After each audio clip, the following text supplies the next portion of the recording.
Howdy, howdy, everybody. How we all doing?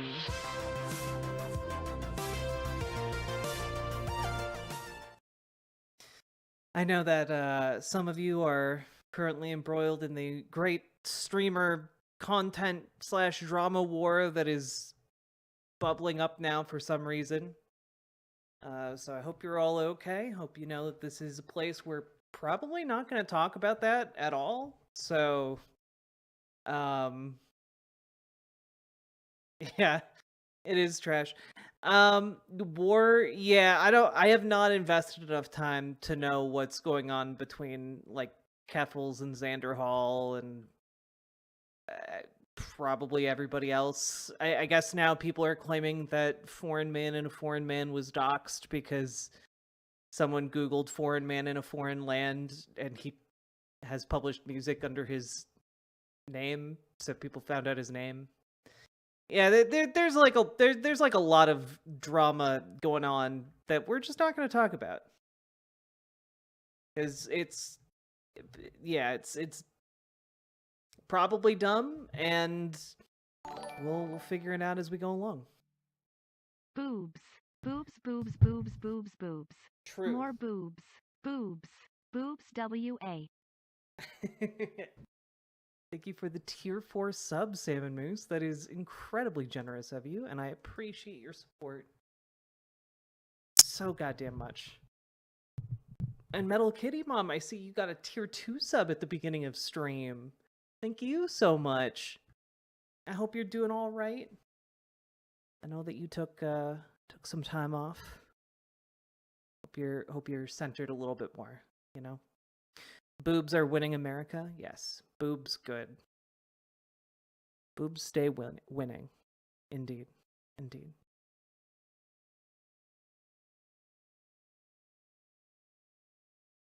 I would rather talk about issues like, I don't know, all of the Game Awards trailers or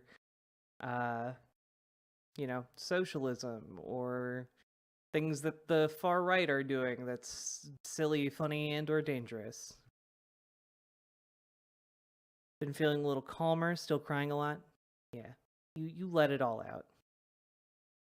But good to have you back. We missed you. Hey, Neuron. Hello, Punky Gal. Hello, Very Knifey Duck. Hello, With Otro. Hello, Little Morphe Nanny. Hello, Matatiahu. Hello, Archangel DeCurb. Hello, Ashley. Hello, Somniostatic. Hello, Valhalla Vidya. Hello, one and all. Hello, Dusty Dunn. Hello, Uchronian. Hello, Altfact. Hello, Charlie. And have we actually had no one in Twitch chat? That's a rare occurrence. Crazy. No wonder little crazies get in over there. They think this is a tiny stream. Oh no, I don't know anything about the drama war. It's okay. We have many veterans, I'm sure.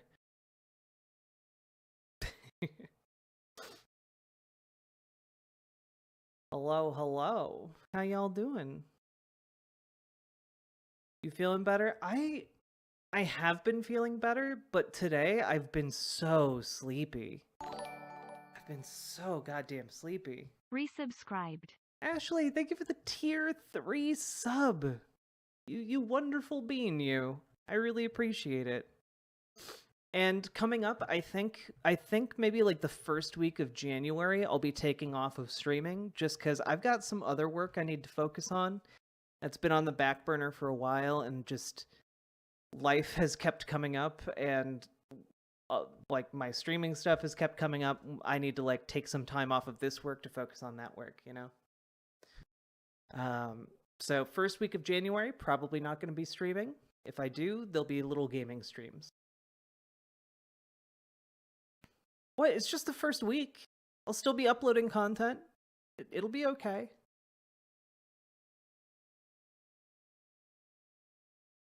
This stream is short and sweet like me. Indeed.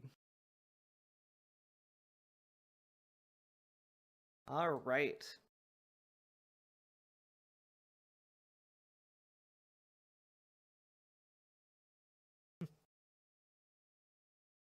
Best of luck. What? No, I'm not ending the stream. I'm just like gonna be taking like 5 days off so I can edit. You silly gooses. Goodbye forever. No, don't say that. Now I gotta knock on wood, and this desk is plastic. Knock on wood for me. Let's see.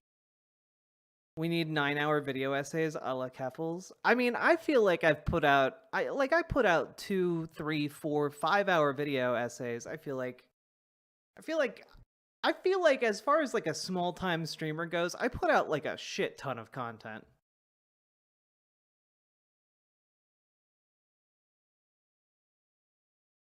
I was just wondering what else you're working on, that's all. It's a secret. I'll tell you guys after it's done.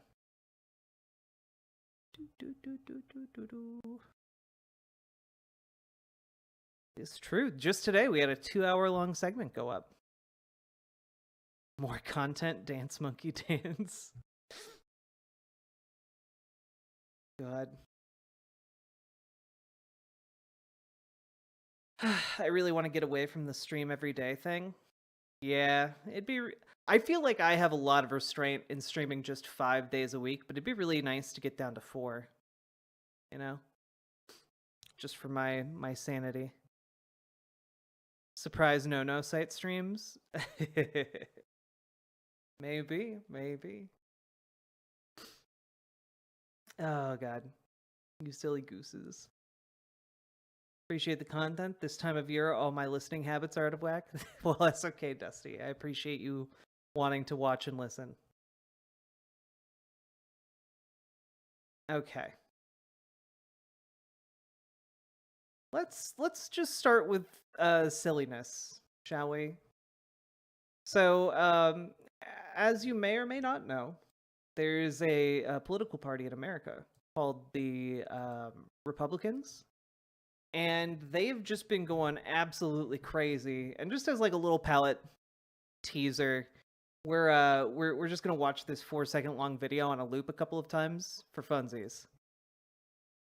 Oh yeah. No, no, you're not. Oh yeah. No, no, you're not. Oh yeah. No, no, you're not. Oh yeah. No, no, you're not. Okay, sorry.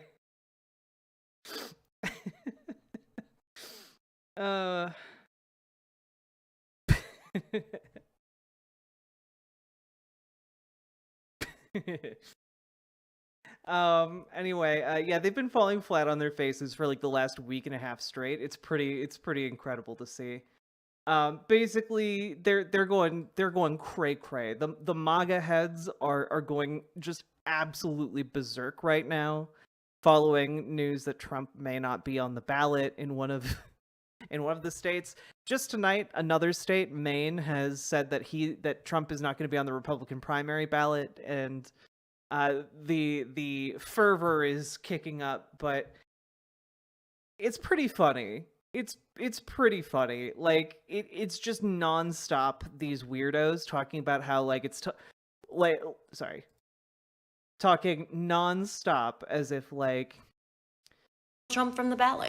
They're going to do a civil war, like they're going to be the Confederacy in the new Civil War, and it's just like I don't think these guys know how the Civil War ended. I don't think the secessioners won the Civil War. I don't think you guys are already in a civil war. So everyone and their brother is weighing in on Colorado removing Donald Trump from the ballot. Now California is threatening to do the same by December 28th. But then Texas says, oh, hell no. If you're going to take Trump off the ballot, we are going to remove Biden from the ballot. And I expect there would be some other Republican states that would also follow suit on that. Now, it seems only one of the other Republican candidates have a nutsack, and that's Vivek Ramaswamy, who stood up and said, I'll remove my... Yeah, just ignore the fact that, like, you know, it needs to go through the courts. Like, they need to be able to go through the court system with that. Like, you can't just unfortunately, I know a lot of these Republicans think that governors are basically like miniature Caesars. but they can't actually just say, we're having a birthday cake. No, they have to actually like go through a process to do this, and it's like immediately they're like, it's Civil War time, let's go, we need to grab our bug bags, we need to grab our arms and ammunition. It's just like, y'all like, we have a court system. But these people don't believe in the courts. They don't believe in democracy. This is why they're in a very tit-for-tat mentality. Myself from the ballot if this is not overturned by the Supreme Court. And then challenged the other 3 Republicans still in the race to do the same, but of course they declined. RFK came out and said, this should worry every single American. She should. God Now, damn look, it, I don't God care damn it, which God damn side it. you're on. I don't care if you love or hate Donald Trump. But you Yeah. have to admit that this is wrong. And I'm sure this Why is she putting like one of the most DMCA-able music tracks behind what she's saying? It's so infuriating. will be overturned by the Oh, Supreme God. Court, because at the end of the day, this is probably one of the most undemocratic things that for unelected officials. It's a democratic thing. It is literally enacted by democracy. But also we have a process for how people get on the ballot, and people need to live up to certain standards to get on the ballot. If you don't live up to those standards, you don't get put on the ballot. Like, and one of those standards happens to be not leading an insurrection against the duly elected leadership of the United States. Could do. And that's taking your right to vote for the person that you want for president away from you. Yeah. Now, God. the issue here is this is not unprecedented. It's been done before. It was done to Abraham Lincoln. He was removed from like 10 states' ballots.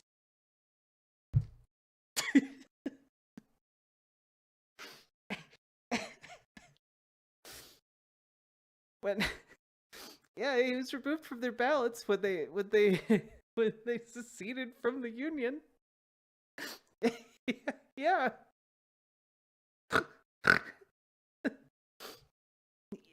Started something called the Civil War.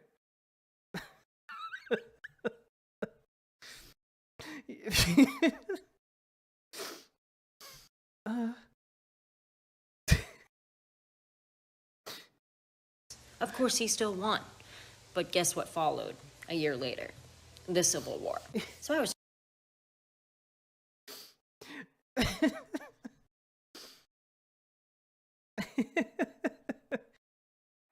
I don't think she wants to continue having this conversation about the success rate of the Confederacy. chatting with my husband about whether we're headed for civil war. And he said, you know, sometimes I think we're already in civil war. It just doesn't look the way we thought it would look. We thought it would be guns and bombs and artillery and hand-to-hand combat. But it's not. It's technological warfare. Yeah, like when we talk about there being a war, we don't mean like with guns and stuff. We mean like you know, like the info war, am I right? Like I mean, when you think about it, you could rationalize anything as a war. This conversation we're having right now could be a war. You could think of it as one. Am I winning right now? I think I am.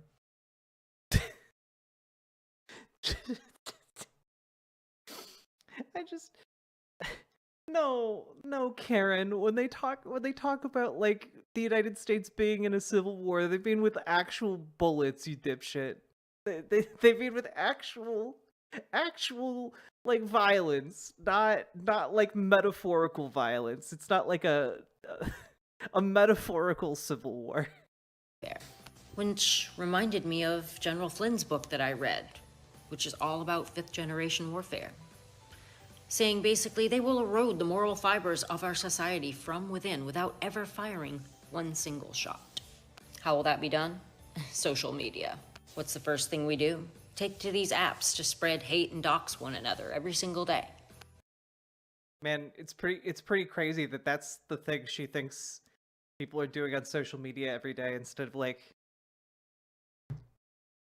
I don't know, like posting memes and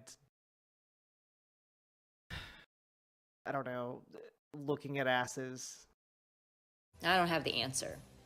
But I do know that I've never seen our country so divided in my lifetime. I've never seen them dangle so many carrots of division and us It's true. Every time you post a meme, you've shot another bullet in the ongoing civil war of America. gobble them up, taking the bait every single day at each other's throats. I don't know what it'll take to reach across the aisle and shake hands and realize that it's us against them, not Republicans against Democrats. But I do know that I have the ability to see it, that I do not have blinders on, and that many do. Because sometimes it's comfortable in the not knowing, because once your eyes are open to what's going on, you now have to stand against it. It's time to This is insane. Like, this lady is so far gone. take the blinders off. It's time to get a little bit uncomfortable so that maybe we can get our country back without some sort of 9/11 type experience happening. Oh my god. We need to take actual action. But not, not like that kind of action. But we need to take some kind of action. But not a 9/11. She's her entire thesis up to this point has been we need to do a 9/11 but for Trump this time instead of for anti-imperialism or whatever the shit. Her literal argument here seems to have been 9/11 would have been good if we'd been doing it on purpose. Like, holy shit, dude. Happening. Because I know that's the fear. I just would hate for it to have to come to something like that to bring us back together, if it's even possible. So what do you say, America? Do you even think it's possible to come together? I think it's time to form a strategy. It's true. I think we should call that strategy Reconstruction Part 2. : We do it right this time. Love to hear your thoughts. Drop me a comment. I say we return to we need to return to tradition, chat. We need to return to tradition. The tradition of the South being organized into various military zones under occupation until they can govern themselves without, belittling black folk. The original Reconstruction plan that was canceled very early. Anyway, moving on. No, I don't think we should actually reoccupy the South. No, you silly gooses.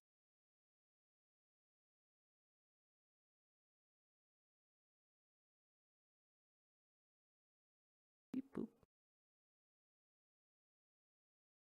Y'all being little silly gooses. And one very silly duck. In Minecraft, though? Maybe.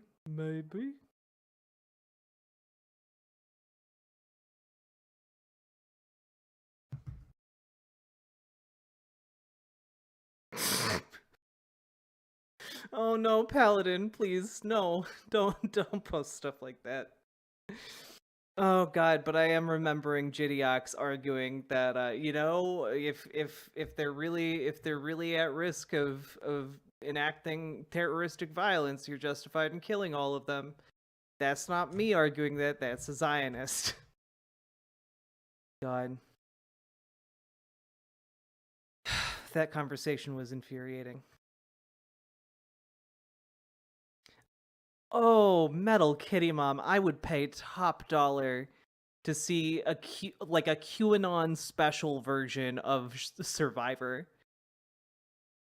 2 tribes, one full of QAnoners, the other full of, normal people.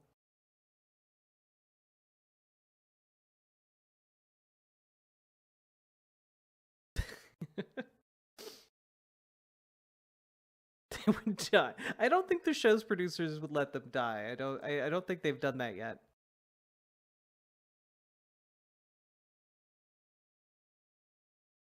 God, let's see here. Whoop. So, you know, we got Tim Pool, resident Civil War expert Tim Pool. Trump is the front runner not just for the GOP, but for the 2024 general. Removing him is an act of civil war. Removing him ends the republic. I want to know which side Tim Pool would fight on. Is he gonna fight as part of the Trumpist army?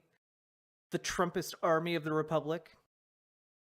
Or is he, you know, not gonna do shit? Like he just keeps posting, oh man, it's Civil War time. Like his rhetoric is indistinguishable from like the people who sit on like 4chan and talk about like when the race war is gonna happen.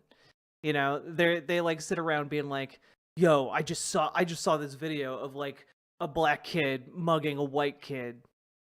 And you know what? I think it's time. The race war is happening. It's already here.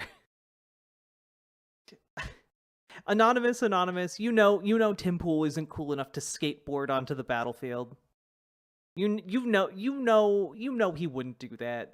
That would actually be cool, and Tim is allergic to being cool. Tim Pool has been saying we're in a 5th generational civil war for like a decade now. Yeah. This is like that one Marvel movie, Captain America Civil War. I don't know if you guys have seen that one yet. Oh, Nenya the cat, I'm sorry you have COVID again. That sucks.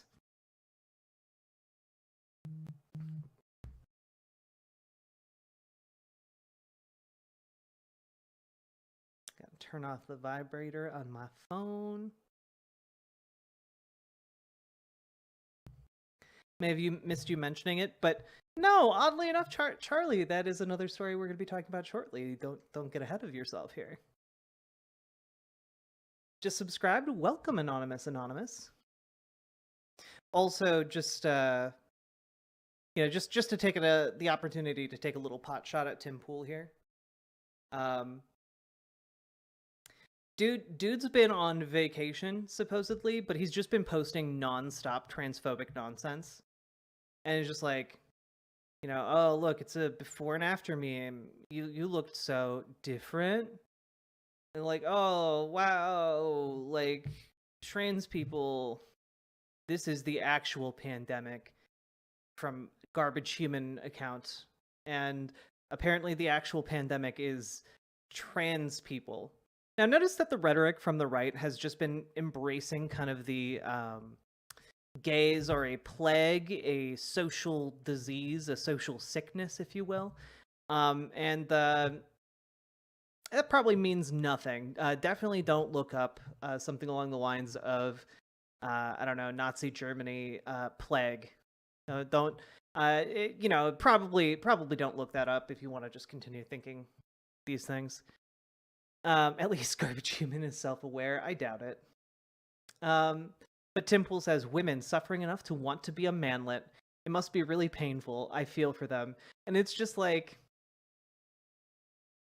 yeah, we know you feel for the manlets, Tim. We get it. We know what you are. Like, bro, you go around every day looking like this.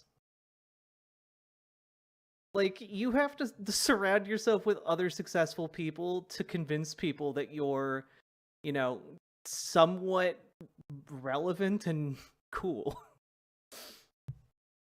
You know, I spitballed a few titles. Manlet in Chief, the Manlet Whisperer, Pope of the Manlets, Ultimate Manlet Understander, PhD in Manlet Studies, Supreme Court Judge Manlet, High King of the Seven Manlets, Manlet of the Universe, Baldur's Manlet 3, Manletiest Manlet of all the land, Manlet Decider, and the Manlet.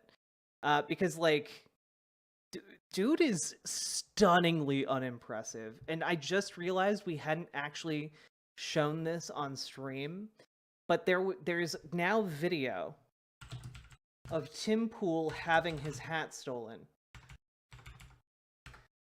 in public. That is real. and it's very funny. It's very funny. We need to find that that footage. He was at like an event. Here it is. I think this is it.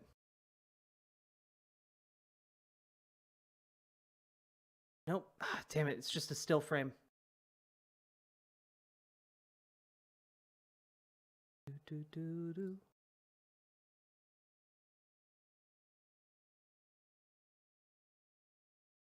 So close. So close. There it is. Found it. Found it. We have video evidence of his hat being removed in public. It's real. With the dictionary definition of the word bigot.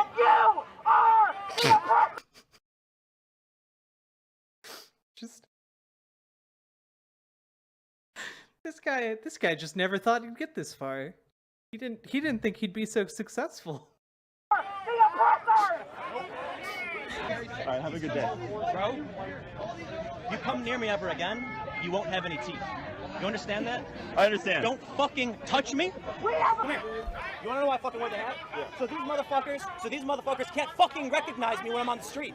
You wanna take a picture of me so that I'm easily identifiable? There's no photos of me without this. You came and you walk with the dictionary.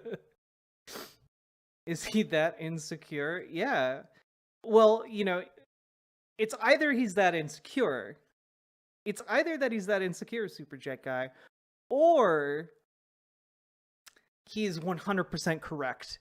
And his beanie is the only thing that prevents those around him from recognizing him as Tim Pool, the superstar, versus Tim Pool, the mild-mannered reporter. Okay, this is the Superman glasses. This is Clark Kent, you know, at the Daily Planet right here, taking off the beanie.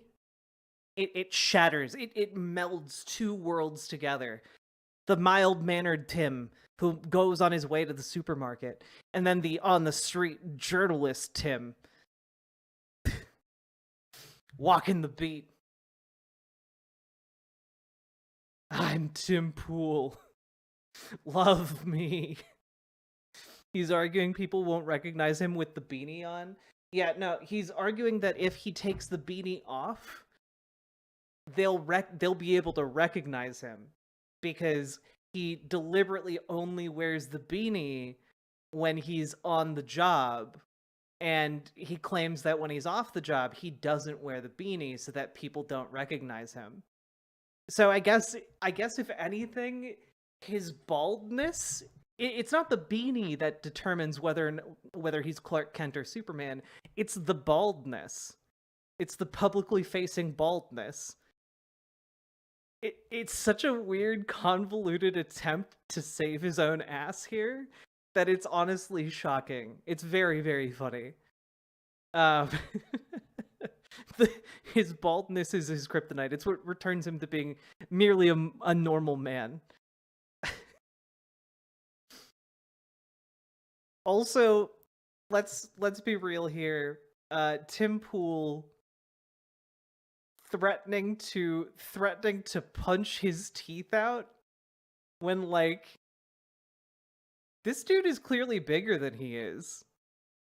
This dude's bigger. Like, you I'm sorry, Tim Pool is not an imposing man at all.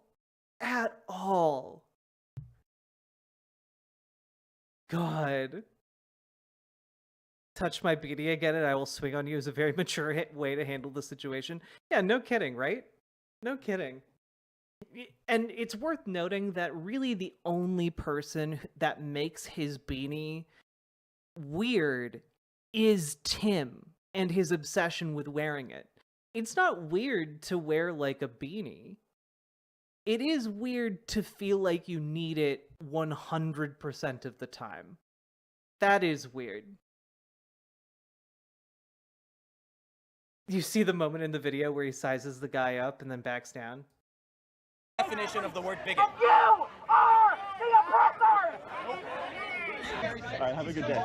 Bro, you come near me ever again? Like like they end the interaction here. He's like, "Bro, have a good day." And that's like the opportunity for like a graceful exit. And then and then I think Tim thought that the recording ended, so he called him back over to threaten him, presumably off camera. You come near me ever again, you won't have any teeth. You understand that? I understand. Don't fucking touch me. Come here.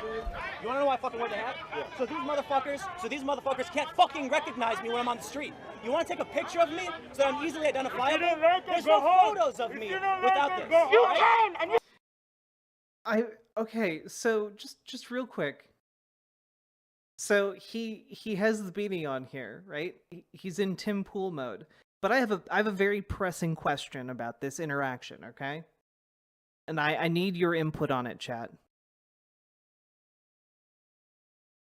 Now that Tim Pool has the beanie on and the hoodie up, does the hoodie cancel out the beanie? Or is the beanie like who is this man? I cannot decide. Do I know him? Is he an even more powerful journalist?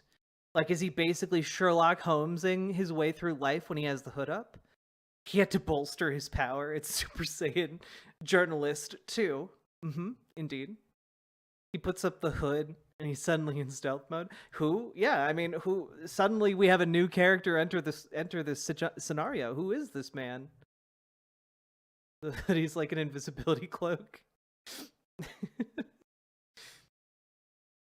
Lorenzi, Tim is not imposing at all. I struggle to think of less imposing people on the right than Tim Pool.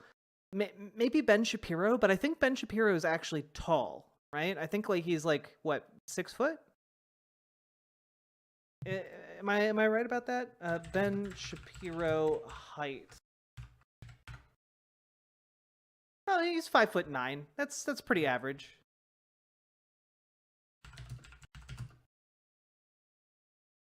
Oh my god.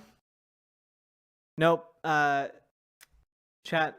Ben Shapiro is 5'9". Tim Pool is 5'10".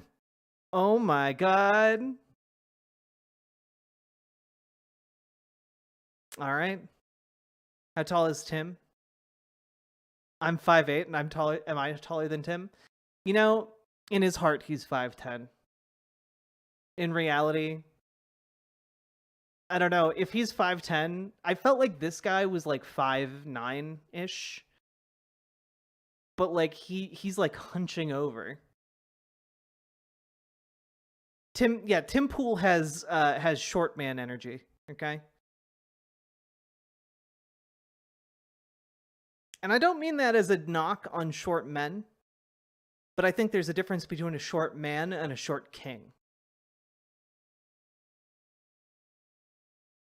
My spirit is 6'4". Indeed. Indeed. Oh my god, what? Right?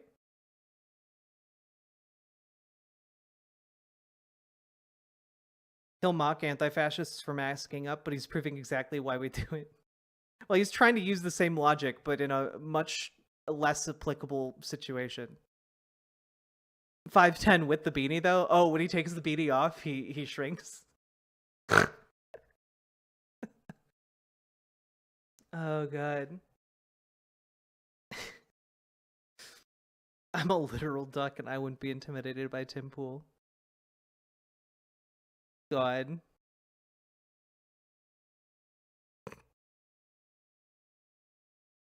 I've heard Tim Pool's sister also has issues with him. Yeah, no, Tim Pool's sister and, like, dad both, like, hate his guts. They both have YouTube channels where basically they share embarrassing stories about Tim and how he's just kind of an asshole. It's a padded beanie. It adds 2 inches.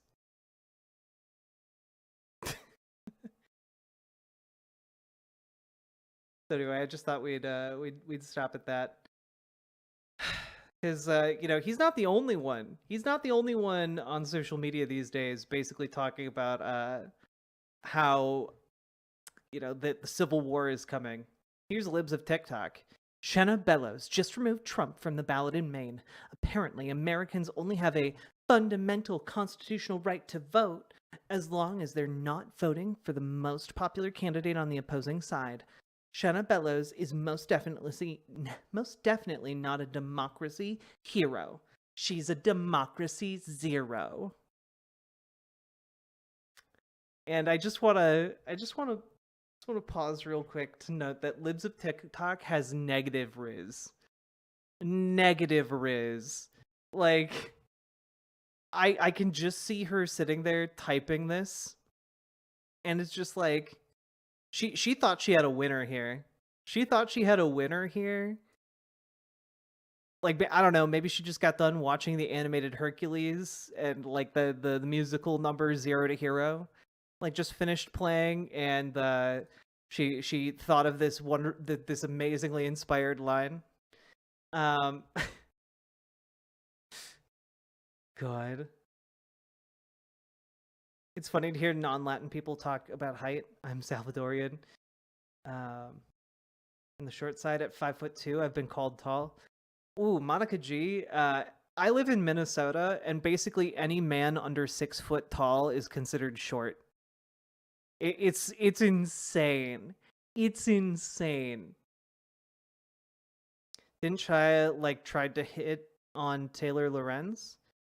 I don't know. I don't know what's going on with Shia Rychik. Shia Rychik needs to I don't know, ride this wave of popularity until the anti-trans panic dies, just like, I don't know, the satanic panic did. Because after this anti-trans panic is over, she's got nothing. Like, her entire brand is getting dipshit conservatives to call in bomb threats on children.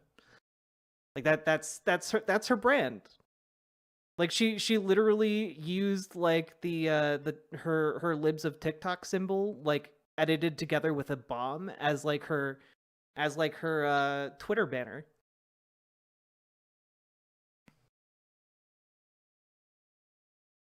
It's because Minnesota got all them Scandi descendants, huh? Yeah, a bunch of the Viking potato farmers, Viking meat and potato farmers came over to Minnesota and just ate so many potatoes and steaks that they grew into literal giants. I'm the tallest in my family by about 8 inches. Damn. Yeah, I'm 5'6", and I'm definitely the shortest in my family and extended family. Minus my mom, who's 5 foot.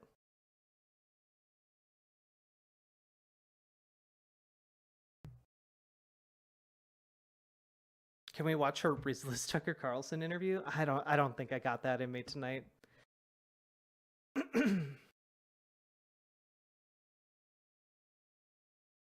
But of course, the story continues, because I've also noticed there's this trend in the far right to try and whitewash or I don't know, deify the people who were involved in trying to overthrow democracy. There's just a real, I don't know, there's a real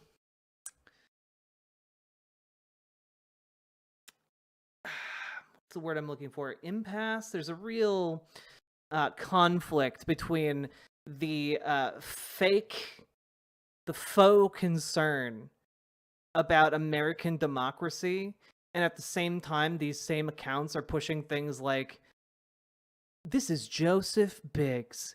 He's the father of a 6-year-old girl and is caring for a mom with cancer. Joe will be spending the next 17 years of Christmas in jail for walking around the Capitol for 20 minutes, non-violent. And it's like, oh man, that's so sad. What a sad story. What a act of injustice. Clearly, what must he have done? Turns out Joe Biggs is a leader within an internationally recognized terrorist organization, the Proud Boys. He personally tore down one of the main barrier fences around the Capitol on January 6th, and coordinated his group in an attack on democracy. Literally, the Proud Boys were coordinating and trying to find Congress people on January 6th. You know, to have a stern talking to them, I'm sure, while they were chanting "Hang Mike Pence." So he was personally on the ground in the Capitol, coordinating them over radio, and on top of that, was convicted as a part of a group of men who tore down like a Black Lives Matter sign at a church that got the group fined like over $1 million in damages because no one from the group decided to show up to court to contest the charges. So like, I don't know, like this guy participated in doing like what was called in court a hate crime. Like he's the leader of a group that is internationally known as a terrorist organization. For the record, the Proud Boys are considered a terrorist organization by multiple countries, just not in the United States.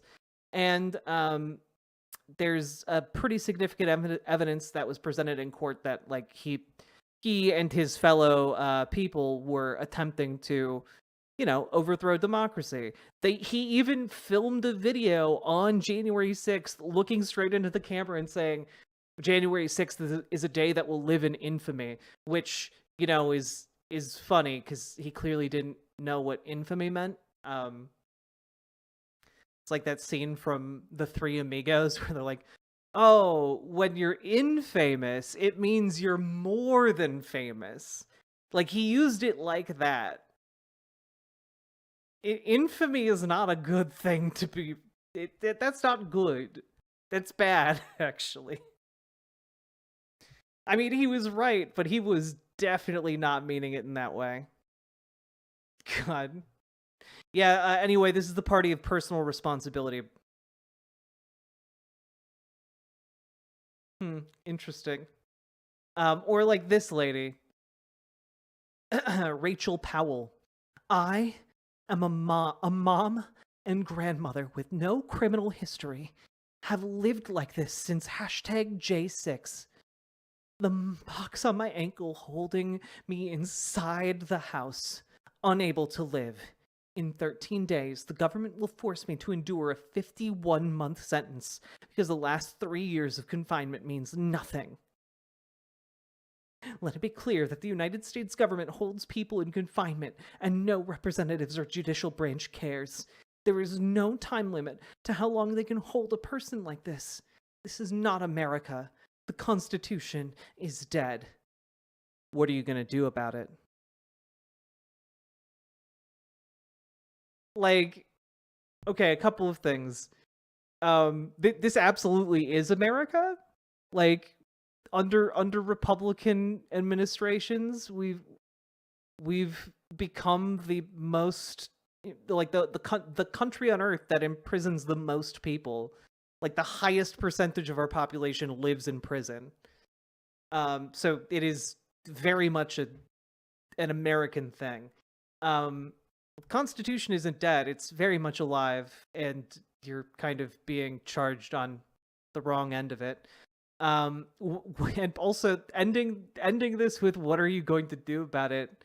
Like, I don't know. Are you expecting another attempt to overthrow democracy? Like, because woman who used bullhorn to rally rioters on January 6th gets nearly 5 years in prison. She also used an ice axe to smash in a window. She literally took an ice pick to the Capitol building and is on camera doing it. She's just a sweet, innocent old woman with grandchildren. Just, ignore the part of her using an ice pick to try and murder democracy.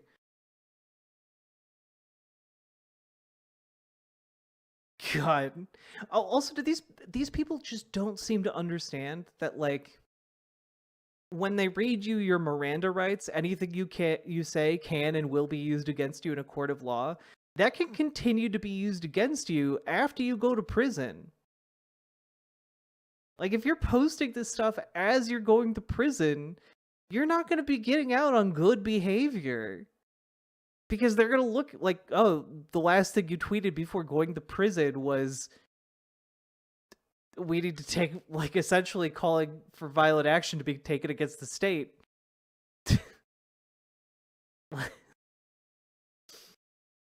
I don't know. These are you know, the civil warriors that keep getting, you know, touted. You know, Tim Pool's like, oh, we're gonna rise up and fight a civil war. No, you're not.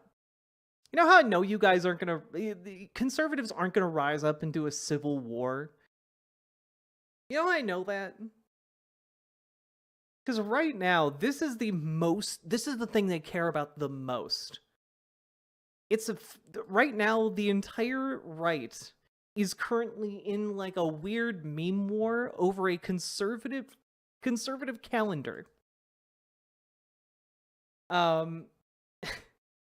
Essentially, remember that conservative beer that like a bunch of conservatives came together to launch like a conservative beer after the whole Bud Light situation happened with that one trans lady, Dylan Mulvaney, right? After Dylan Mulvaney, they launched like a conservative beer, and that beer company rolled out basically a pinup calendar of different conservative women in modest outfits. And so we have people like Josie the redheaded libertarian, and basically chat, if you saw this, right? If you saw this picture, what are your initial thoughts seeing this lady in this picture? What are your thoughts? Picture reminds me of someone from the 1950s. Oh, porn. Okay. Why is the lighting so bad? I think the lighting is bad in the picture of the calendar, not in the calendar itself.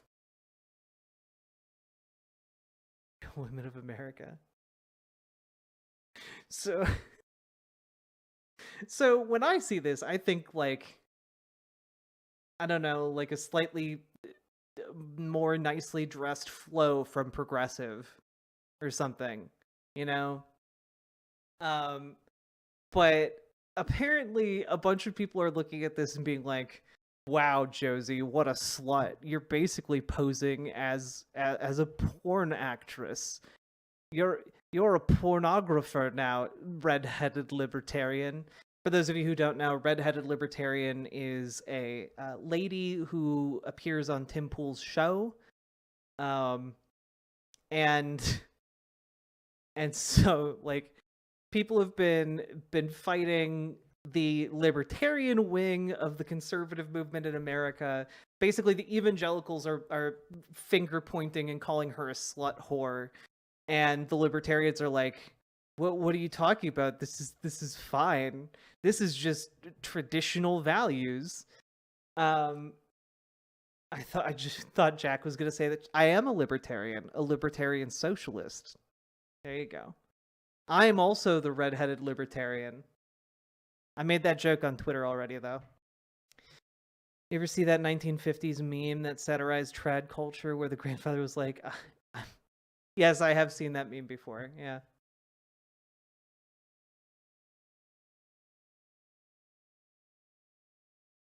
The cross in the background did not help. I don't know. Nothing about this calendar is Christian or conservative. Sick of the grift. Either further the movement or get out.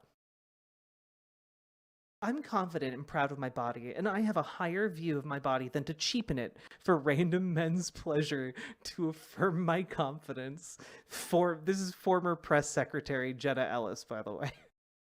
Celebrating soft porn as some kind of women's liberation is not a conservative value. How many subs to convince you to recreate the photo? I would do that for, let's see. I need to factor in the merchandise I would need to acquire. I would do that for 30 subs. I would recreate that for 30 subs.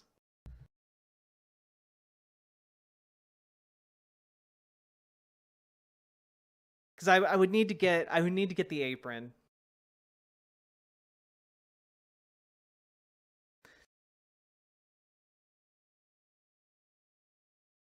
These are the people defending this calendar. Harlots. Making men the villain isn't going to work the way you think it is. Also, CCG Bryson, I believe is best known for just finding like conservative trans people to shout T-slurs at them on Twitter, which is insane because again, Twitter doesn't censor its website anymore, really. And like, I guess they found some saucy conservative people to yell slurs at, and some of those conservative people, as you might imagine, threw slurs right back. God, it's messy. You guys need to be careful when you Google Calendargate, because there is some pretty awful language being thrown around.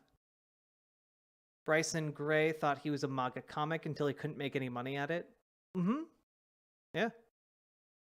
Oh yeah, Twitter only censors trans people for saying "die mad." That's true. All those tweets make me want to try the dress on more. Do it. But also, like, let's find a better picture of...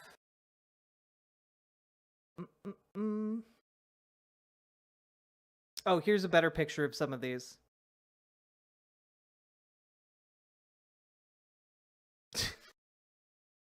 Oh my god, I didn't see this one before. This is actually hilarious. Can we just zoom in here? So we got Peyton Drew. I don't know who this is, but you got Riley Gaines, dude. Like, Riley Gaines, whose main claim to fame is coming in, what, 6th in a high school race? Or 6th in a college race? Like, Riley Gaines is the cover of the magazine? No, shit.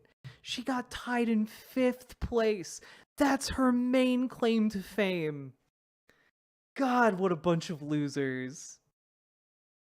Also, I don't know who Kim Clackick is, or Brittany Jean, or Catalina Lauf.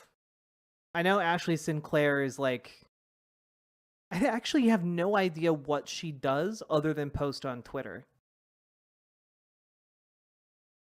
But I feel like most of these people are just trying out to be Fox News anchors. Like that's their entire grift right now. Also, very funny to me, this is put together by conservativedads.com.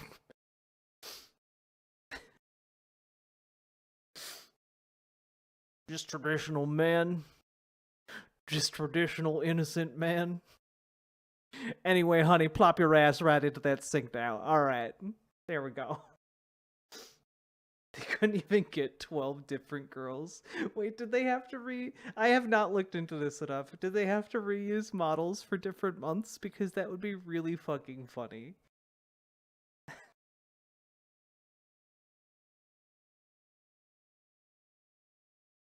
Let's see. Conservative dads need making a provocative, sexy calendar. Honestly, this is on par with that time Hardee's had a commercial about wanting to fuck hamburgers. They used two of the women in their calendar twice. They couldn't find 12 fucking women for this calendar.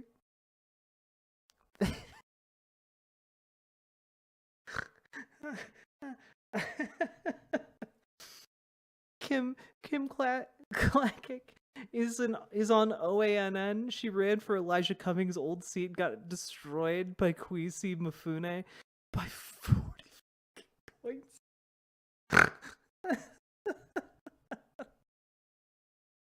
Oh, these people are such losers, dude.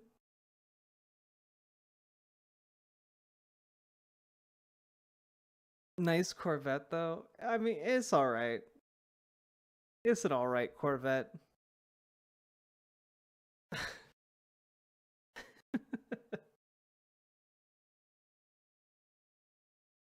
God, that was amazing.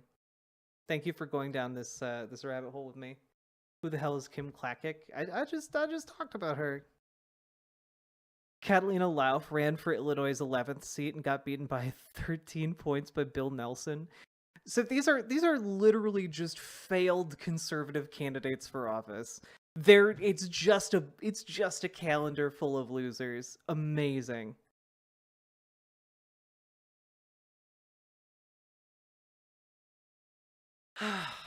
Well, chat, we've been going for about an hour now. Please, please, please consider hitting the follow button on Twitch, hit the subscribe button on YouTube, and consider dropping a like on the stream. We need to get those numbers up. We got rookie numbers. Rookie numbers, I tell you. Also, we have new segments going up on the YouTube every day. And if you do happen to watch them, I think you should. Please hit the like button on them and maybe even leave a comment, because those help drive engagement. And our most successful video lately was one criticizing ladyballers. And holy fuck, conservatives got mad in the comments on that one, which is great. I like that. Thank you for boosting the channel.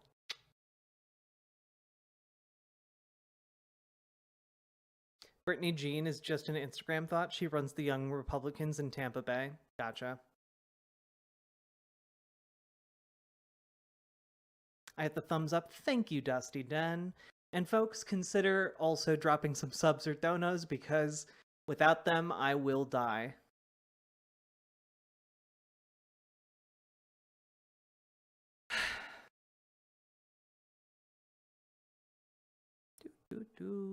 Just watch the Video Games Awards trailer vid. Well, thank you, Sophie. I thought that was a fun video. So hopefully we can get some traction among the normie audience as well. I need to watch the Venezuela vid. Yeah, that did not get much traction, but I'm also not surprised.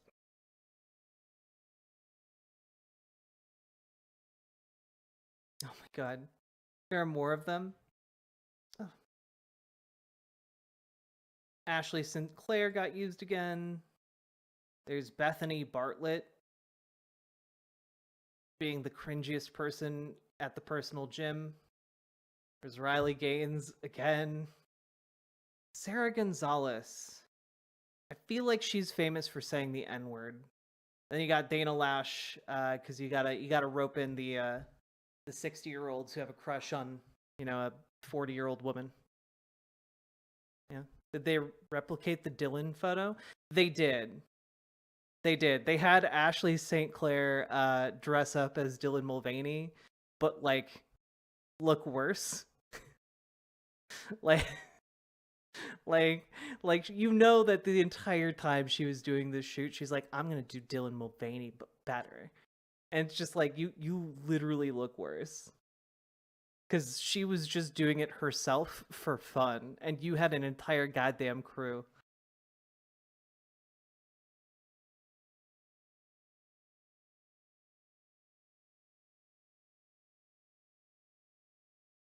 My goodness.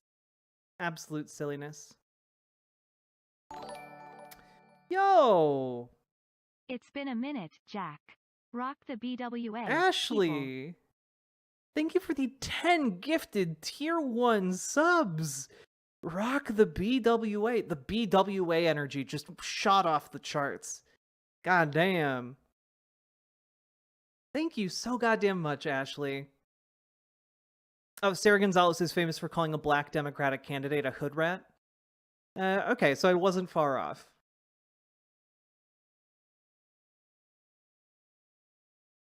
God damn, thank you so much.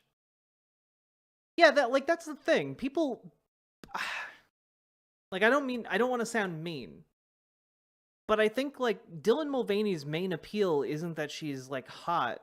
Her main appeal is that she's just she's happy. And that happiness attracts people to her, obviously. And I'm not saying that she's not hot. Just like that's her main appeal is her like attitude, you know? Also, Dylan Mulvaney has a stellar sense of style. Like just real quick. Dylan Mulvaney, Bud Light shoot. Can we do like a side-by-side comparison here? We do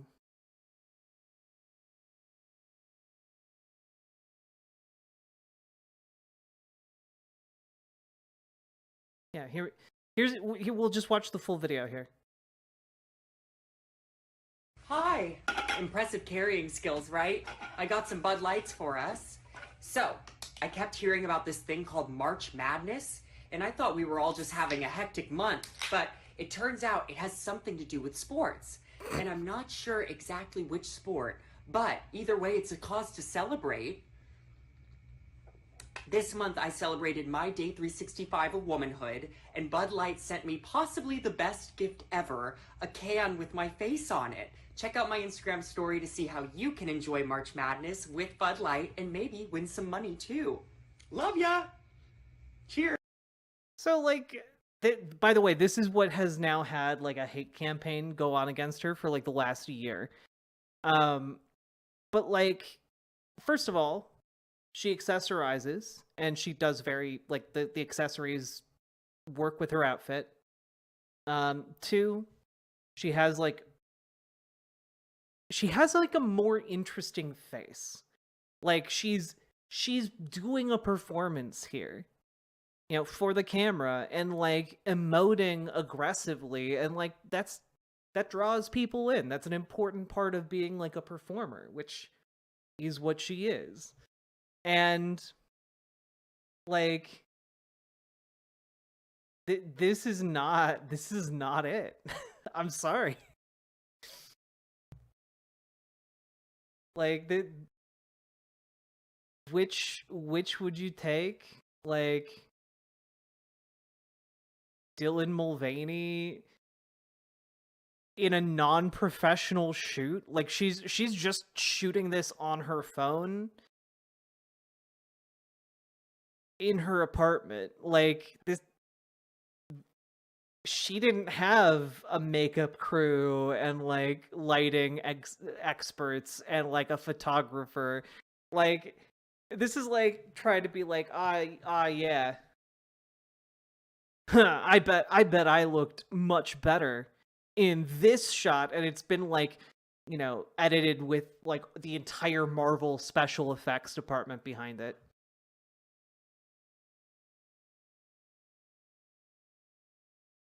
She threatens conservatives' fragile masculinity. That's why they hate her. Oh, 100% Snoogan. That's 100% it. Like, I mean, it works on a few levels, right? Because on the first level, conservatives are afraid of being attracted to her. You know, oh man, if I'm a conservative man and I'm attracted to Dylan Mulvaney, does that mean I'm gay? Well, that thought alone, you know, making someone who, for a lot of different reasons, has a very firm attachment to their heterosexuality, question that can often be met with a ton of anger from the questioner. But another part of it is, well, wait a minute, if this person can transition,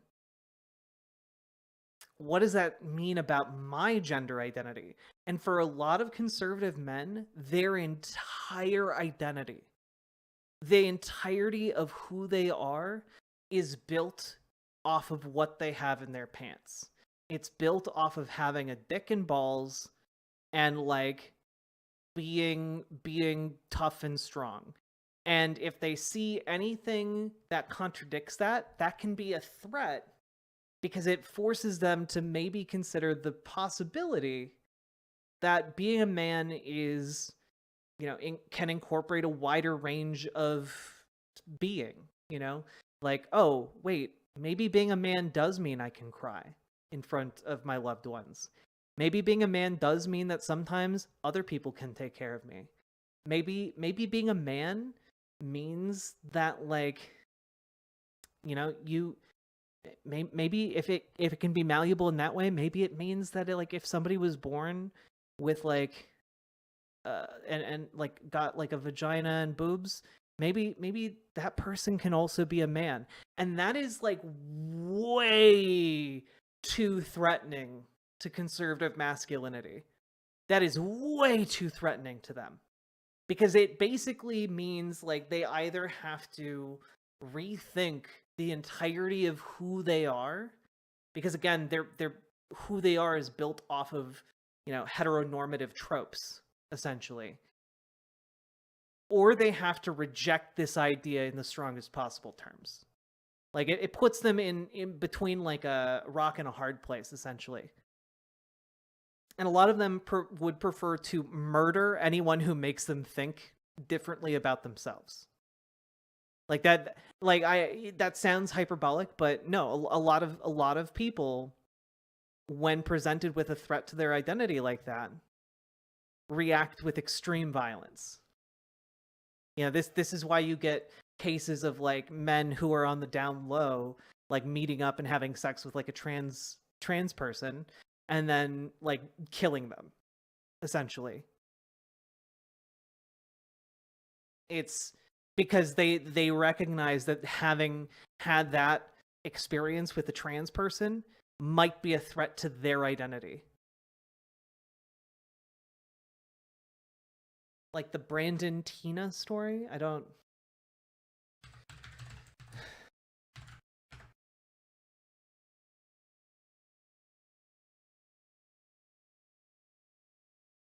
know about this one.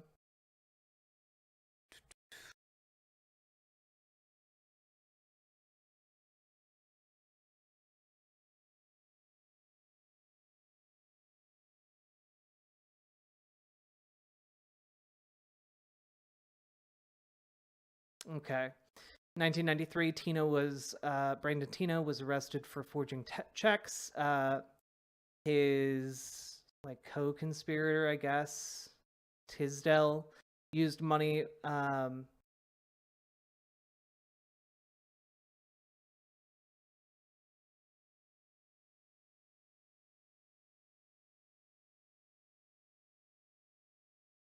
This is a terrible story.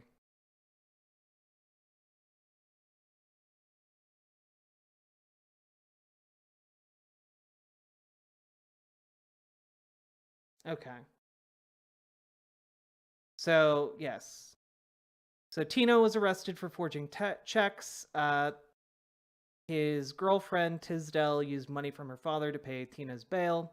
Because Tina was in the female section of the jail, Tisdale learned that he was transgender. When Tisdale later questioned Tina about his gender, he told her he was a hermaphrodite, pursuing a sex change operation, and they continued dating. In a lawsuit regarding the film adaptation of Boys Don't Cry, this was disputed by Tisdale.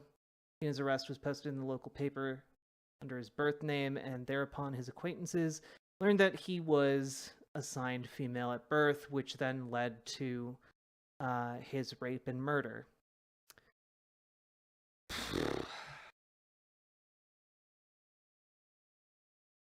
Yeah, that's about as deep as I want to go on that right now. My buddy Riley was really masked when she transitioned, so she had a hard, ugly duckling phase, but she's swanning up good recently. COVID actually did her a solid because she got to work from home during periods of high dysphoria. Yeah, COVID was a blessing to a lot of trans people.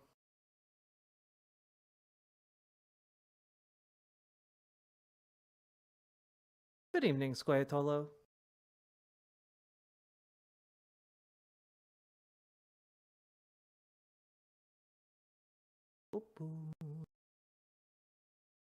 Anyway, conservatives are silly and should feel silly. End of TED Talk.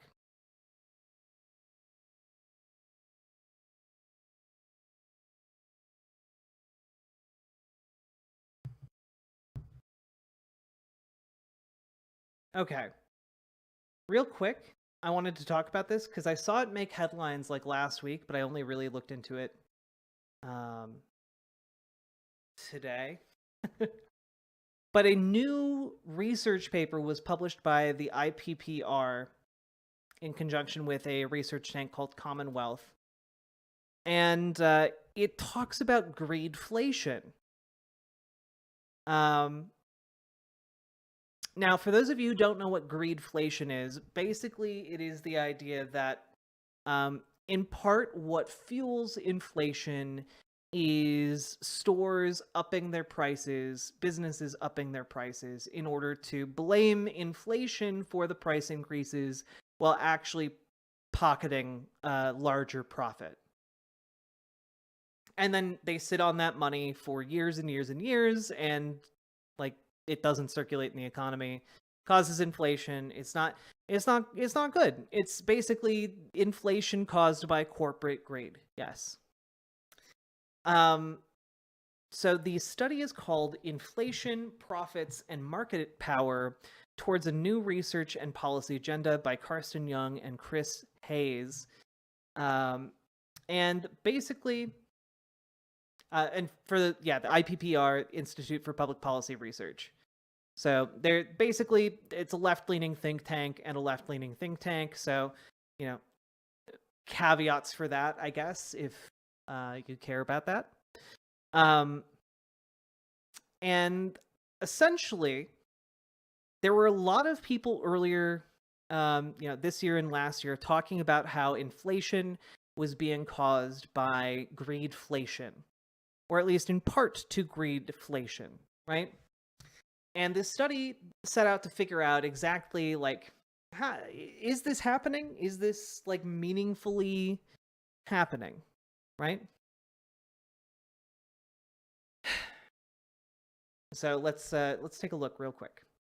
In the aftermath of the pandemic, as the global economy rebounded, it was accompanied by a dramatic rise in inflation, reaching levels not seen since the 1970s, peaking at 9 and 11% in Europe and 11% in the United States. Post-pandemic supply bottlenecks were exacerbated by an energy shock following Russia's invasion of Ukraine. While these were clearly the initial trigger of high inflation, a recent debate highlights an often overlooked amplifying factor: corporate profits. IPP. Yes. In this paper, we summarize some key aspects of the literature around this, present novel firm-level analysis across countries, and highlight gaps in the research and policy debate. We argue that market power by some corporations and in some sectors, including temporary market power emerging in the aftermath of the pandemic, amplified inflation. It made price increases peak higher and remain more persistent than they would have in a world with less market power. To be clear, corporate profits were thus not the sole driver of inflation, nor are dominant corporations to blame for the energy shock caused by Russia's invasion of Ukraine.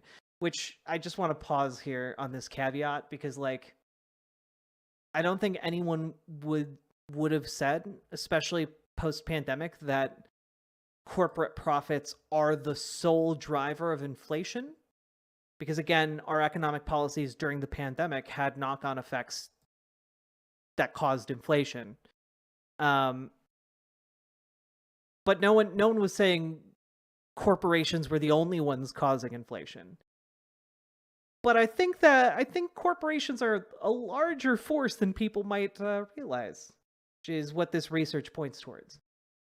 But also the additional caveat of corporations, they're trying to say that corporations aren't to blame for the energy shock caused by Russia's invasion of Ukraine, which, yeah, no shit.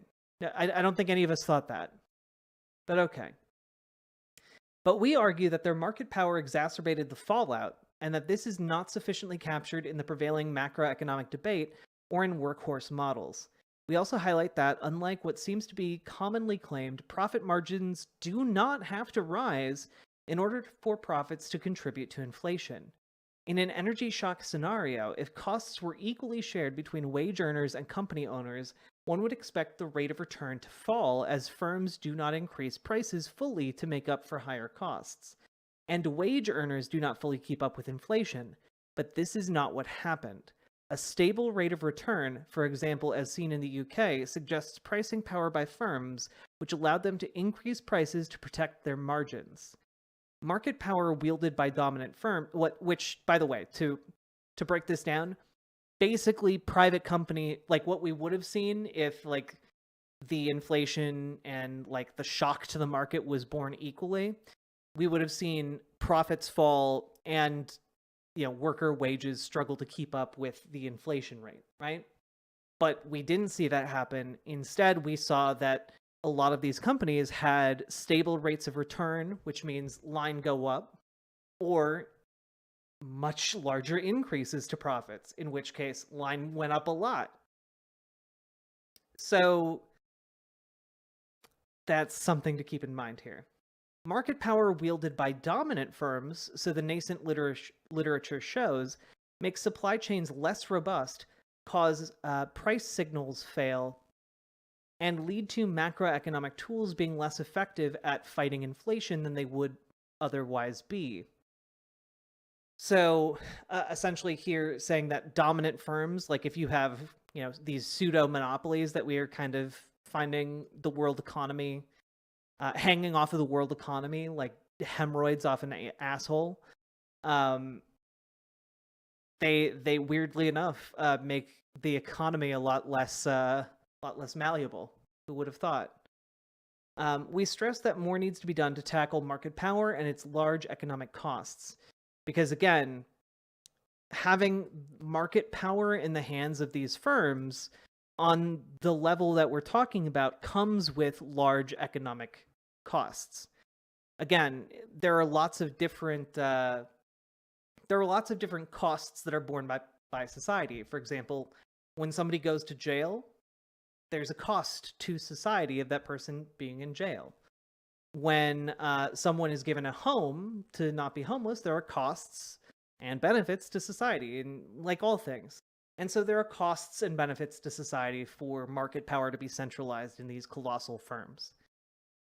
With regards to analysis, we highlight the need for a global market power index supported by more harmonized measures of excess profits across countries. The economics discipline and macroeconomic organizations such as central banks need to catch up by understanding better the evolution and drivers of excess profits and their potential role in amplifying inflation and other macroeconomic phenomena.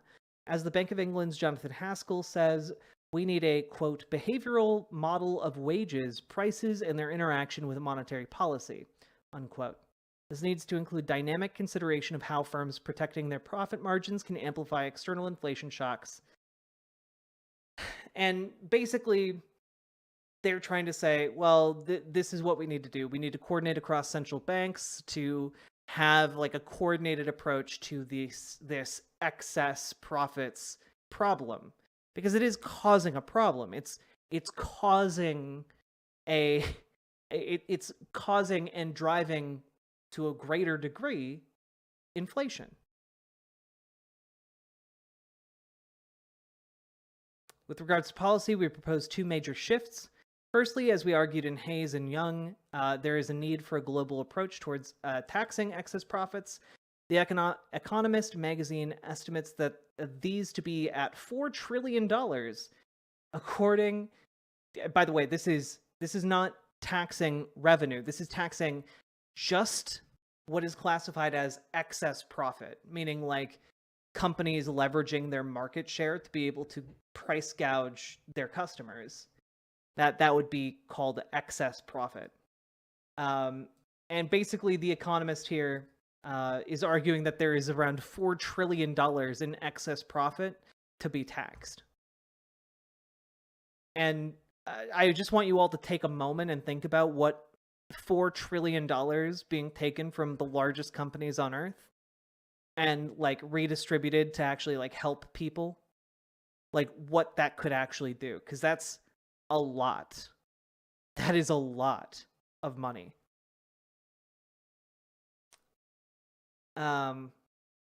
According to IMF working paper, Hebos et al. 2022, the potential revenue from taxing excess profits globally could be $100 billion, a 4% increase of global tax revenue. At the same time, if combined with pro-investment tax reform, it could increase economic efficacy by reducing inefficient rent-seeking by dominant corporations and encouraging productive investment. Basically, the argument being that, like, with this additional tax revenue, you could also reform your taxes to encourage people to invest, which would then reduce rent-seeking behavior by major corporations, which, no, it won't. My argument would be, if anything, you're going to give more money to these companies through investing in order for them to pursue rent-seeking behavior that can be turned into a reliable and consistent income stream, right? Like, that's what happens. That's why, like, you know, companies like BlackRock get into, like, buying up like Airbnb real estate, you know? So I don't know that, like, you're actually going to reduce profit-seeking or rent-seeking behavior from dominant corporations when, like, the largest firms in the world are pursuing that because it's a reliable means of generating revenue. But, you know, let's take a look at the rest of the summary. Secondly, we argue in favor of a new direction for competition policy, which builds on the new paradigm that is emerging in the development of digital markets. Traditional competition policy is generally ex post and case-specific. More novel approaches to competition, such as embedded in the EU Digital Markets Act, DMA, and as proposed in the UK's Digital Markets, Competition and Consumer Bill, on the other hand, is ex-ante and sector-specific, meaning it tries to set the rules of the game before any anti-competitive behavior happens. Moreover, we see scope to understand competition policy as an instrument for facilitating macroeconomic stabilization in a turbulent environment, and not merely for preventing and remedying microeconomic harms. So part of what is frustrating here is that we already have a system that would allow us to create a more competitive business environment. And that system is called market socialism, where workers control their work environments, where they effectively own the businesses that they work at through democratic worker ownership. That's the thing, right? We actually have a system that maximizes this type of competition, and we know that these democratic worker co-ops survive harsher and more turbulent economic conditions than private businesses. We know that they don't, like, take their jobs overseas. We know that they invest more in their communities. We know that they're more efficient.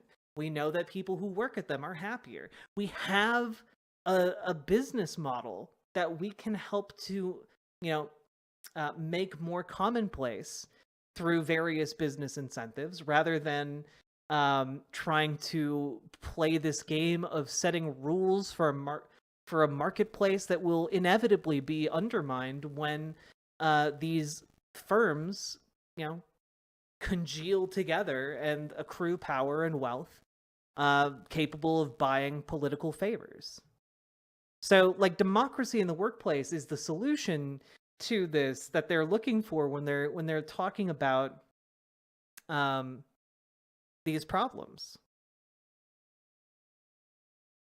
All workers will make better decisions than a few shareholders. I mean, hell, in some cases, all workers will make better decisions than many shareholders, you know? King Arthur Flour is a great example of one of those types of businesses that exists in the... Wait, is King Arthur Flour a democratic co-op? Wait.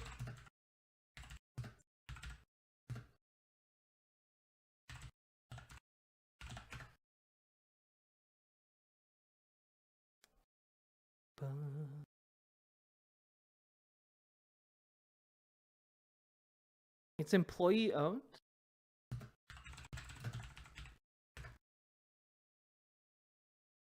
Oh shit. I didn't know that. That makes me like them so much more now.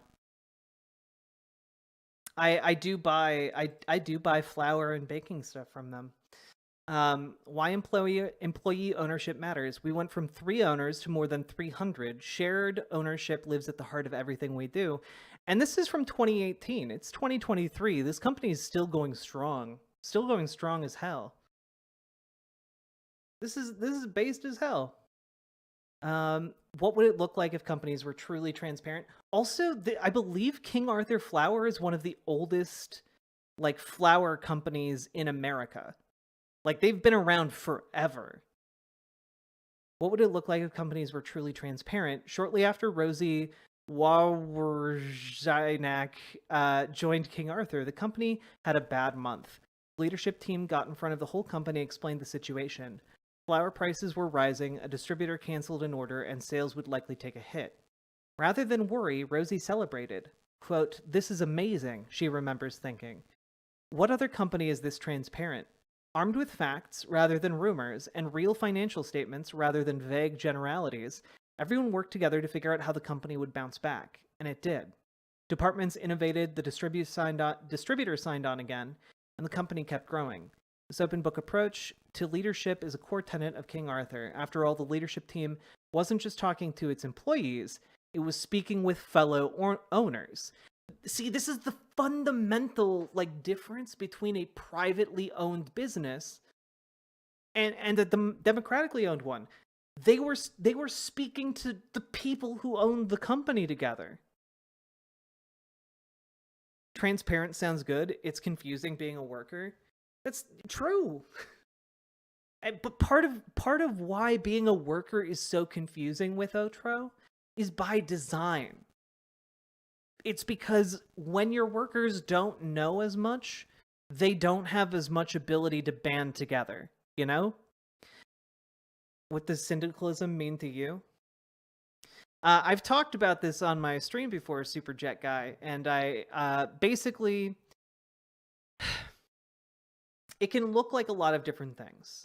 There are many different business structures that can be considered democratically owned, but for me, when I talk about democratic ownership, I mean basically you run the company either flatly, where everyone makes has to make a unanimous decision, or you run it in a more traditional hierarchical way, but it's effectively if you're an employee, you have a vote. You have a vote in how the company is run, what its policies are, how it operates, etc. And every quarter, maybe twice every quarter, it's an all hands on deck meeting for people to vote on what and propose things for how the company runs. There are ways we can implement this, and I know that there are, because there are many, many, many different firms that operate on this. So you could have voting blocks. Yeah, essentially. My main problem would be that would need some sort of solution is just because you work at a place doesn't mean you know enough about the industry or the marketplace to make informed decisions. Right, but the issue is, I agree with you, Snugan, but what changes the game is transparency. You would have during these voting segments, you have to bring people to the forefront who know what is happening to be able to explain what's happening and what the options are for the company. But here's the thing. We also already have this problem in private business. It's just that the people who are voting are the shareholders. We already have this. The shareholders of a company don't care about the realities of the market. They care about making a buck. So the issue here is that workers both care about making a buck and also care about making an informed decision that's for the best of the company. You can still run into problems when it comes to information, and democratic worker co-ops can fail. That's a fine thing to have happen.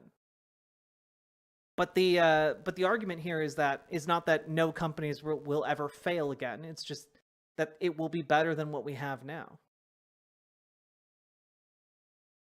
like, I don't know, Elon Musk isn't making very informed decisions, and he's running several different companies.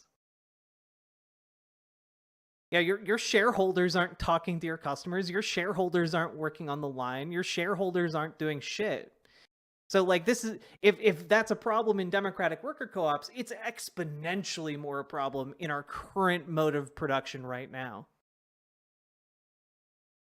Right now, most companies fail within their first year. I believe so.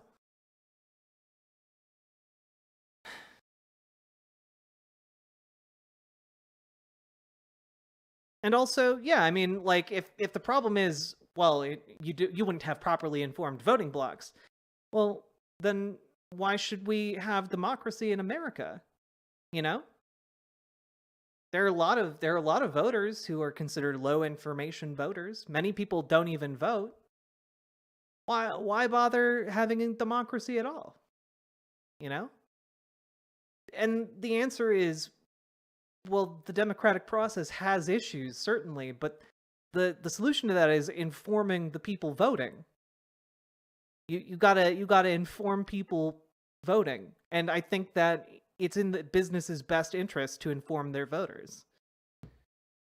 And since it's in the business's best interest, it's in the owner of that business' best interest, and you see where I'm going here. Just trying to understand what the limitations of the new system is.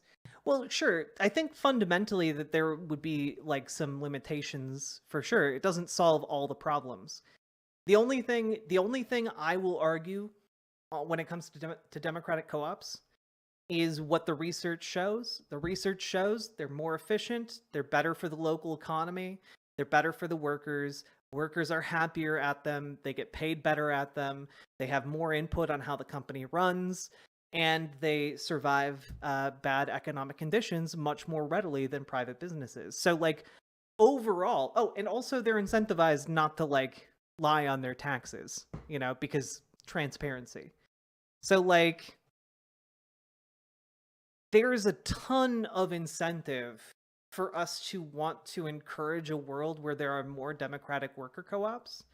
The main issue is that, frankly, there's not as much money or profit in investing in a democratic worker co-op, because it's primarily serving its workers and its customers rather than its investors, which I think is a positive.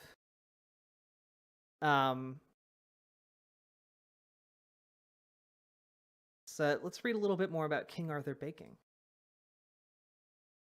Since 2004, King Arthur has been 100% employee-owned. After a year on the job, workers began to earn stock in the company. This nest egg helps employees secure a better retirement and gives them a clear interest in the company's success. Because everyone has a stake in it, we know we're working not just for the company, but for ourselves, says Rosie, who started with the company as part of the merchandise team that selects which products King Arthur sells. No matter what, people feel like they can speak up and ask questions and offer advice. Selecting bunt pans is something we take very seriously. What you gonna do with all that bunt inside your junk? Anyway, sorry. Rosie often sees this collaborative culture firsthand. As a company full of bakers, many employee-owned owners share their latest discoveries with the merchandise team. If someone finds a better kitchen gadget, a clever new cookbook, or a pantry staple at a lower price, anything that will improve the experience of baking for our customers, those products can wind up in a future catalog or in our online store. As an employee-owned company, we're not beholden to outside shareholders who care only about the bottom line. We have the freedom to emphasize other values, too, like social and environmental responsibility and the wellness and satisfaction of our employee owners. That's why King Arthur shares its profits both inside and outside the company. We invest in sustainability, support community groups nationwide, and offer every employee 40 hours of paid volunteering time per year. So basically, if you're an employee, you can go and volunteer and get paid for it. That's pretty cool. That's pretty fucking cool. The ability to leave these values is what first attracted Jesse Coltier to King Arthur. Jesse works on the digital engagement team, which responds to thousands of customer questions and comments each month on social media, King Arthur's blog, and our recipe archive. He wanted to work for a national business with the heart of a nonprofit. Quote, I feel very mission-driven, very values-driven, he says. I saw this as joining a company that has resources and could accomplish things, put its money into the environment to make a real change. It can't just be small guys doing it. It has to be the big guys showing up too. As King Arthur surpasses 300 employee owners, several have worked here for more than 20 years.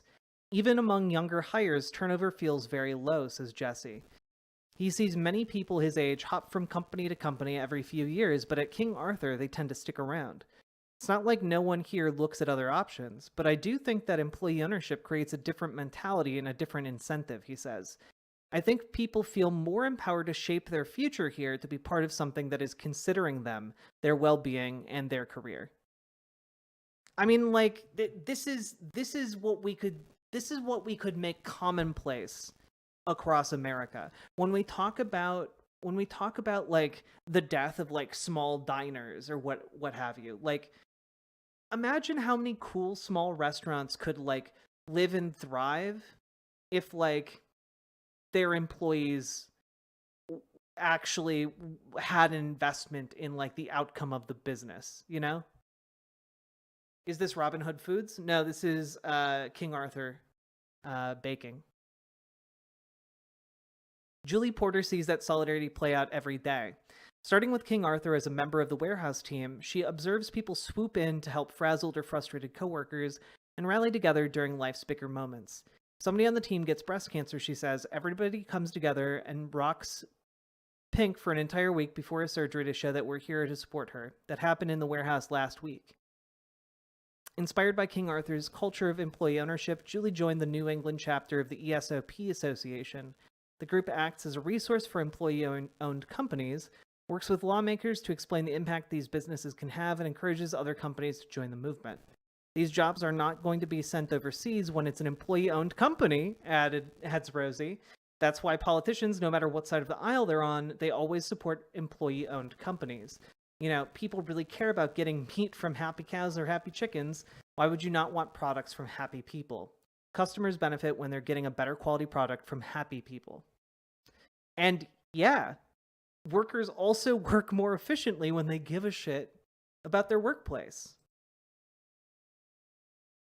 You know, this is fundamentally what is being offered to people with democratic ownership. It's just that most people either think that democratic ownership can't work, which it obviously can extraordinarily well. Like, I think King Arthur is doing better now than it has in many, many years. Or, like, I lost my train of thought completely. My God.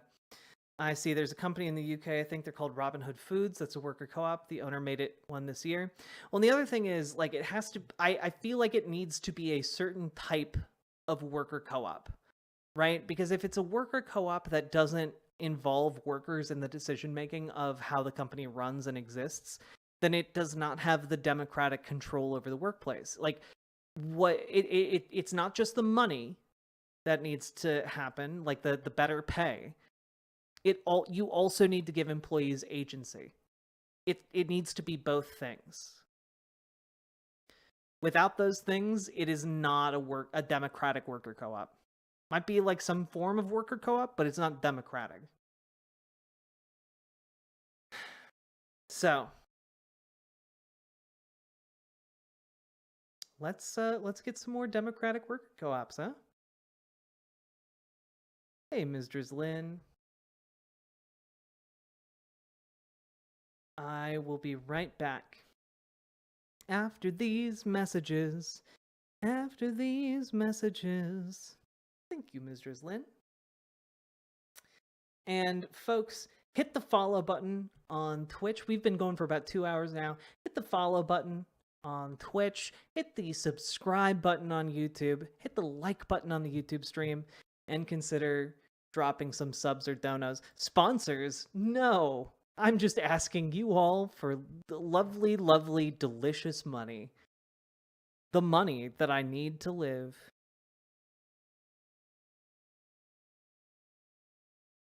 I watched Perks of Being a Wallflower with the family. I've never seen that. I assume it's good. After these messages.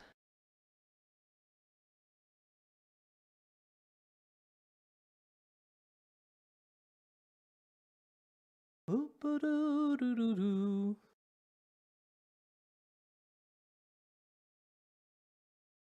We'll be right back. Money me, money now. The catchphrase of the new hit show, The Money Whisperer. Starring the entire cast of Shark Tank. Well, I know what I'd invest in, and it's not that. Huh. What an interesting idea. I think I'll steal it because you haven't patented it yet. I locked into all of this by winning the lottery. But I think that seems like a good idea. Starting this week, it's The Money Whisperer. We bring in a very, very quiet ASMR streamer to talk to these dangerous people, these big sharks, about money. So, what I think you need to do is invest in a 401k. Make sure you diversify your portfolio over time, okay? Especially if you're getting into the stock market. Be able to get into the stock market, okay? And for the love of God, don't get into crypto unless you really know what you're doing, or like doing day trading or something, because like you could lose it all, man. Just don't do it, okay? Don't do it.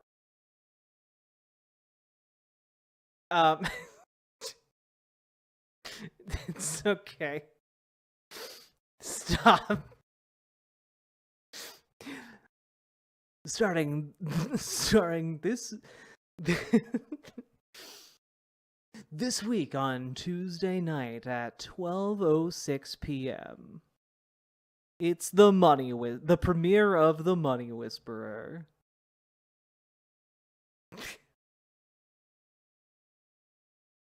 Anyway, that's your ad today. Am I the only one who found that oddly comforting?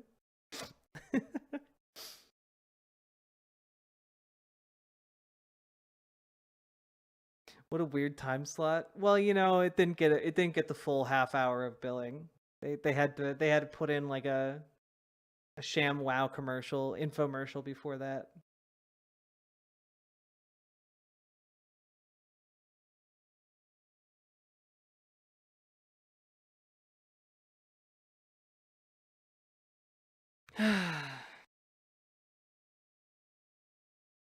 God. Isn't there like already a set of slutty videos that's a reading of the Communist Manifesto? Yes. That does exist. And what was the book we forced you to buy? I don't know. It should be at my apartment, I think, by tomorrow. I'll have to see.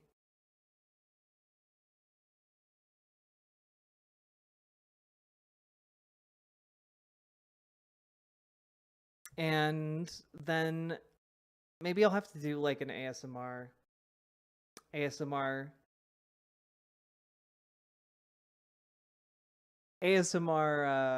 Communist Manifesto. Maybe we'll do like a stream fundraiser for that, huh?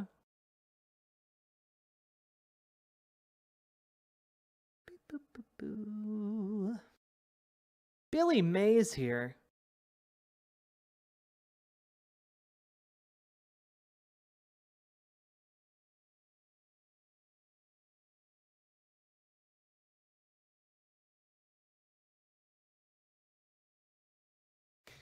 BRB Googling the sexy manifesto. It wasn't that sexy.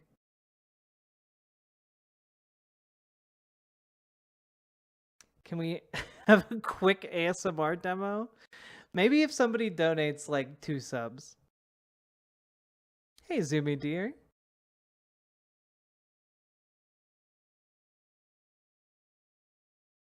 That was 2 years ago already. I've been streaming for a long time, guys.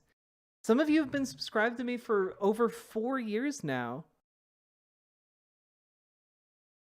2024 is going to be 5 years.